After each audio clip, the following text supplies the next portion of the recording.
সম্মানিত দিনী ভাই বোন, আসসালামু আলাইকুম। আজকে ঈদের পরের দিন প্রথম ফজরে আসলাম। এই যে মসজিদ, সেই রমজানে মসজিদের কানায় কানায় ভরে ছিল মানুষ, মুসল্লি। তারা নামাজে আসতো। মসজিদের কত সৌন্দর্য।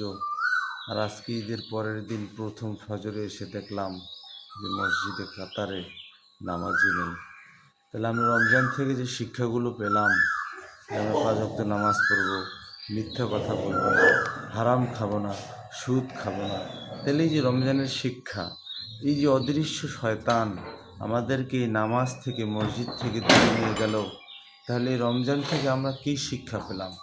সম্মানিত দিনী ভাই ও বোন, যে কবর নামক যে আবাসিক যে বাসস্থান, আলিশান বাসস্থান, সেই বাসস্থানের জন্য রমজান থেকে আমরা যে শিক্ষা, যে প্রস্তুতি নিলাম, অদৃশ্য শয়তান আমাদেরকে যেন সেই আল্লাহর নৈকট্য হাসিল থেকে দূরে রাখতে না পারে, সেই জন্য নিজেকে সজাগ রাখতে হবে, যাতে জন্য আমি আল্লাহ থেকে বিমুখ হয়ে না যাই। আর আজকে এই ফজরের ওয়াক্তে যদি গায়ের কম্বল সরাতে না পারি, তাহলে এই বড় শক্তি, বড় বাহু, এই তাকতলা ফিগার দিয়ে কি হবে ভাই? আসুন সকলে আল্লাহর নৈকট্য লাভ করি এবং সকলে মিলে আল্লাহর জান্নাতে যাই। আল্লাহ পাক আমাদের কবুল করুক। আমিন। আসসালামু আলাইকুম ওয়া রাহমাতুল্লাহ।